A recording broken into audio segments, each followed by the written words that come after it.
Welcome back to part 2 video. Last వరకు skip చేయకుండా చూసేయండి.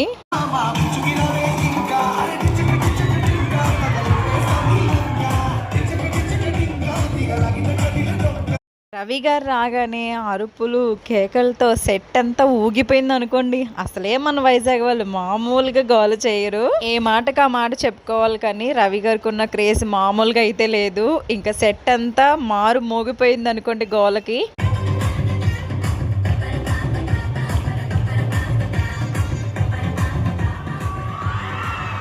గుంపులో గోవిందంటే ఏదో అనుకున్నాను, కానీ ఇదే అని నాకు ఇప్పుడే అర్థమైంది. ఇంతకీ మాట ఎందుకు అన్నాను అంటే, అందరూ అట్లీస్ట్ వచ్చి రాని స్టెప్పులతో ఏదోలా మేనేజ్ చేస్తుంటే నేను అలా అందరి మొహం చూసుకుని చేతులు కట్టుకుని నిలబడి ఉన్నాను. అంటే వీడియోలో చూస్తే నాకు అర్థమైంది, మరీ ఇంత దారుణంగా డాన్స్ రాకుండా ఎలా ఉన్నాను బాబు అని అనిపించింది. అంటే అది మ్యానుఫ్యాక్చరింగ్ డిఫెక్టో తెలీదు, లేకపోతే నాకు కొంచెం షైగా ఫీల్ అవ్వడమో నాకే తెలియట్లేదు, అర్థం కాలేదనమాట.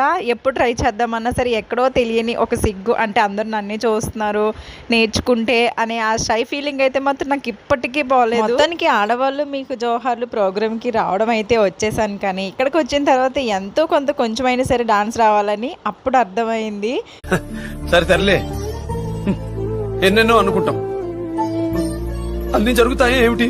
ఇంకా రవి గారు అయితే మాత్రం ప్రోగ్రాంలో ఇన్వాల్వ్ అయిపోయి మమ్మల్ని అందరినీ కూడా ఇన్వాల్వ్ చేసేసారు. అండ్ ఫన్నీ క్వశ్చన్ ఒకటి అడిగారు అనమాట. మా చిన్నప్పుడు చేసిన అల్లరి పనులు, అదేనండి చిలిపి పనులు ఉంటాయి కదా, అలాంటి చిలిపి పనులు ఒకవేళ ఇప్పుడు చేయాలి అనుకుంటే ఏ పని చేస్తారు, అండ్ మీ లైఫ్లో జరిగిన ఆ చిలిపి పనులు ఏంటి అని అడగగానే ఒక్కొక్కరు అలా ఆలోచిస్తూ ఉన్నారనమాట. అండ్ ముందుగానే మాకు ఆ క్వశ్చన్ అడుగుతారని చెప్పారు కాబట్టి చాలామంది ప్రిపేర్ అయ్యి కూడా ఉన్నాము, అండ్ నేను కూడా ఉన్నాను అందులో. నన్ను అడిగితే మాత్రం, అంటే నా దగ్గరికి మైక్ వస్తే నన్ను అడిగారు అనుకో క్వశ్చన్, ఏం చెప్దాం అనుకున్నాను అంటే, నేను చిన్నప్పుడు సరిగ్గా స్కూల్కి వెళ్ళేదాన్ని కాదు, ఒకవేళ వెళ్ళినా కూడా ఎవరొకరిని కొట్టేసి వచ్చేసేదాన్ని.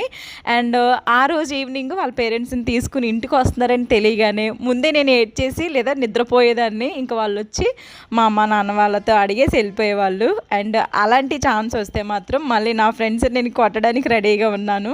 అండ్ ఈ వీడియో నా ఫ్రెండ్స్ కానీ ఎవరైనా చూస్తుంటే నవ్వుకోండి. అలా కొంతమందిని కొన్ని క్వశ్చన్స్ అడిగిన తర్వాత వాళ్ళు వాళ్ళ లైఫ్లో జరిగిన చిలిపి మూమెంట్స్ని షేర్ చేసుకున్నారు. అండ్ ఆ వాయిస్ సరిగా వినిపించలేదు, కానీ ఒకవేళ వినిపించి ఉంటే మీరు కూడా చాలా బాగా ఎంజాయ్ చేసేవాళ్ళు. ఎందుకంటే చిన్నప్పుడు జరిగిన జ్ఞాపకాలు ఆ గుర్తుకు వస్తే చాలు మనలో మనమే నవ్వుకుంటాము. అలాంటిది ఎంతమందిలో ఒక్కొక్కరు వాళ్ళ ఎక్స్పీరియన్స్ని షేర్ చేసుకున్నారు అంటే ఇంకేముంటుంది, ఆబ్వియస్లీ అందరూ నవ్వుతారు. అండ్ మేమైతే చాలా పగలబడి నవ్వుకున్నాం అనుకోండి.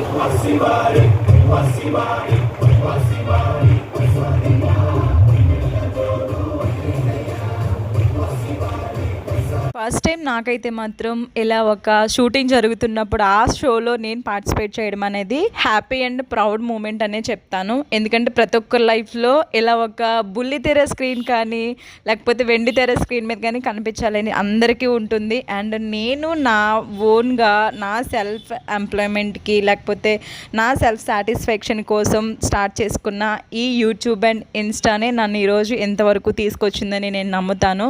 మనం కష్టపడి చేసేది ఏ పనైనా సరే మనల్ని ఏదో ఒక రోజు ఒక మంచి పొజిషన్లోనే ఉంచుతుంది. దాన్నైతే నేను నా లైఫ్లో నేర్చుకున్నాను అండ్ స్టిల్ ఇంకా నేర్చుకుంటూనే ఉంటాను. ఈ వీడియో చూస్తున్న వాళ్ళల్లో చాలామందికి ఏంటి ఇదంతా నిజమా అబద్ధమా, ఇదంతా అవసరమా అని అనుకోవచ్చు. బట్ అది ఫేస్ చేసిన వాళ్ళకి మాత్రమే తెలుస్తుంది.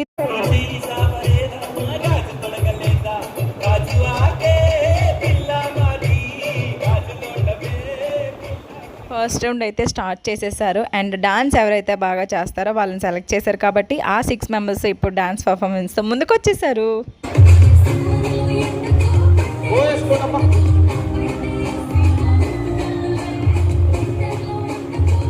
వీళ్ళు వేసే డాన్స్ బాగుంది కదా అని చెప్పి నేను ఫుల్ సాంగ్ని అలా పెట్టేస్తే యూట్యూబ్లో నాకు స్ట్రైక్స్ వస్తాయి, నా ఛానల్ పోతుంది. అంత రిస్క్ నేను తీసుకోను కాబట్టి మధ్యలో వాయిస్ ఓవర్ ఇస్తున్నా.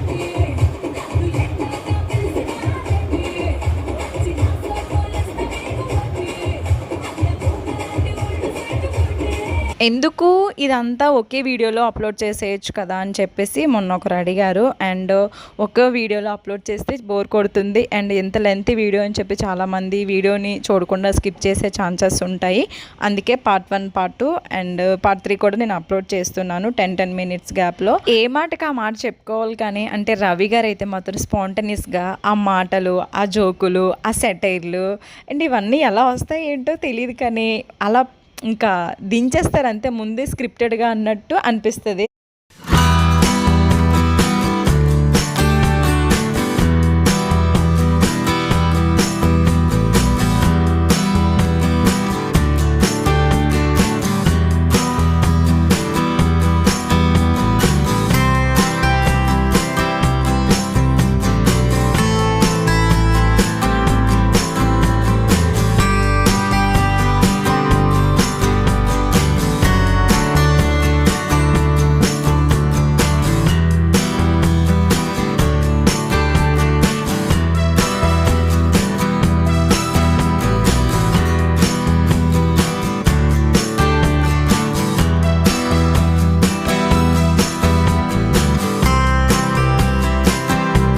ఫస్ట్ రౌండ్లో అయితే మాత్రం 6 మెంబర్స్ని సెలెక్ట్ చేశారు కదా.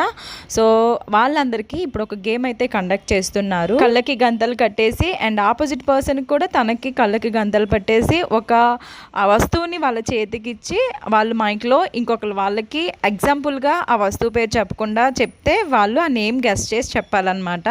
సో అలా ఈ టీం వాళ్ళు ఒక 3 చెప్పాలి, ఆ టీం వాళ్ళు ఒక 3 చెప్పాలి. అందులో ఎవరు ఎక్కువగా చెప్తే వాళ్ళు విన్ అవుతారు. అండ్ ఆ తర్వాత నెక్స్ట్ స్టెప్కి వెళ్తారనమాట. అదే గేము. అండ్ మీరు రెగ్యులర్గా ప్రోగ్రామ్ చూస్తున్నట్లయితే మీకు అవన్నీ గేమ్స్ ఎలా ఉంటాయి ఏంటి అనేది తెలుస్తుంది. అండ్ ప్రోగ్రామ్ చూడలేని వాళ్ళ కోసమే నేను ఎక్స్ప్లెయిన్ చేశాను.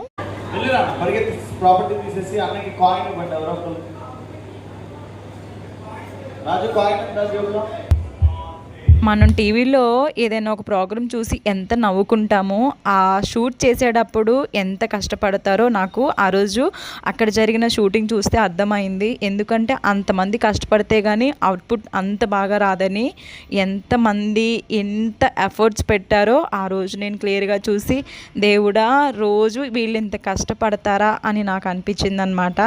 మనం నవ్వు వెనుక వీళ్ళు ఇంత కష్టపడుతున్నారు. వాళ్ళు గేమ్ ఆడుతుంటే వెనకాల ఉన్న మాకు టెన్షన్ చూడాలి బాబు.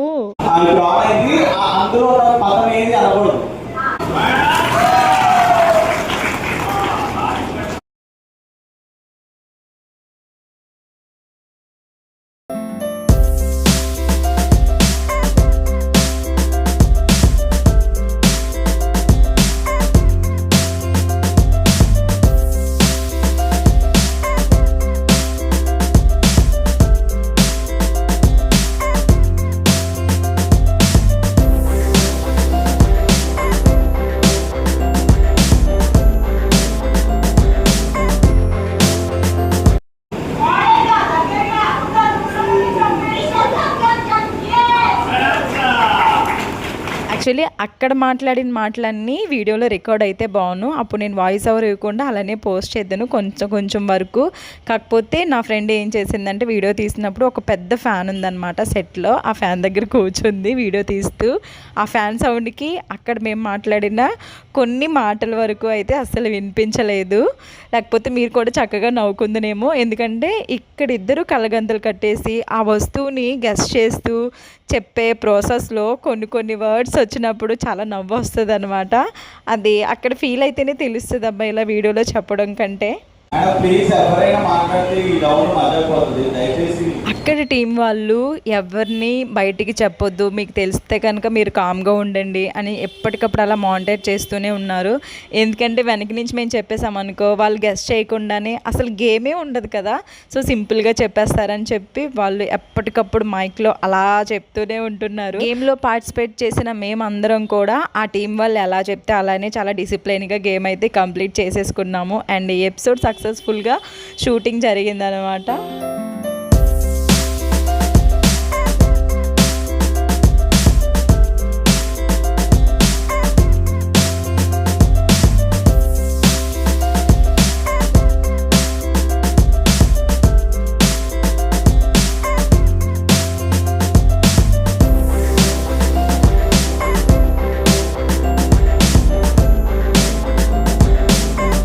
గేమ్లో విన్ అయిన ఒక 3 మెంబర్స్ని లక్కీ జోన్కి అయితే తీసుకుని వెళ్ళారు. అండ్ లక్కీ జోన్ అంటే ఒక పెద్ద బోర్డు పెట్టి ఆ బోర్డులో కొన్ని కవర్స్లో మనీ అయితే ప్యాక్ చేసి అక్కడ స్టిక్ చేశారనమాట. అందులో ఒక కవర్ని ఎవరికి నచ్చింది వాళ్ళు ముగ్గురు 3 కవర్లను తీసుకుని వచ్చారు. అందులో 20 రూపీస్ నుంచి 3000 రూపీస్ వరకు ఉంటాయని చెప్పారు. అంటే ఎవరు ఎంత అదృష్టవంతులు అనేది ఇప్పుడు తెలిసిపోద్ది అన్నమాట. సో వాళ్ళు తీసుకొచ్చిన కార్డ్స్ని ముందుగానే రివీల్ చేయడానికంటే రవి గారు ఇంకొక ఫన్నీ క్వశ్చన్స్ అడిగారనమాట. మధ్యలో కొంతమందికి ప్యారడీ సాంగ్స్ పాడతానన్న వాళ్ళని పాడించారు. అండ్ జోక్స్ ఎవరైనా చెప్తాను అంటే వాళ్ళతో జోక్స్ చెప్పించారు. అండ్ సాంగ్స్ పాడతానన్న వాళ్ళని పాడించారు. ఇంతమందిలో ఉన్న కొంతమందిని సెకండ్ రౌండ్కి సెలెక్ట్ చేయడానికి రవి గారు ఒక సాంగ్ పెట్టి దానికి ఎవరైతే బాగా రన్ చేస్తారో వాళ్ళని సెలెక్ట్ చేస్తానని చెప్పారు.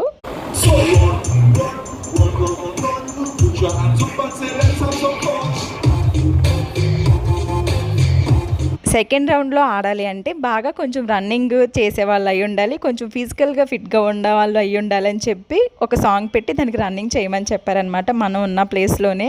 సో అక్కడ ఉన్న వాళ్ళందరిలో మేము కూడా రన్నింగ్ చేసి ఫైనల్గా నన్ను అయితే పిలిచేశారు. నన్ను ఒక్కసారిగా రమ్మని చెప్పి పిలవగానే ఇంకా నా ఫేస్ 1000 బల్బులాగా వెలిగిపోయిందనమాట. ఎందుకంటే ఇంతమందిలో ర్యాండమ్గా పిలిచేస్తారు కదా, అలా ర్యాండమ్గా పిలవడానికి కూడా ఒక లక్కీ ఛాన్స్ ఉండాలని నేనైతే అనుకుంటాను. సెకండ్ రౌండ్కి 6 మెంబర్స్ని సెలెక్ట్ చేశారు. ఆ 6 మెంబర్స్లో నేను కూడా ఒక దాన్ని అయిపోయాను కాబట్టి సో పార్ట్ 3 వీడియో కూడా నేను అప్లోడ్ చేస్తాను. ఆ వీడియో చాలా చాలా బాగుంటుంది, చూసేయండి.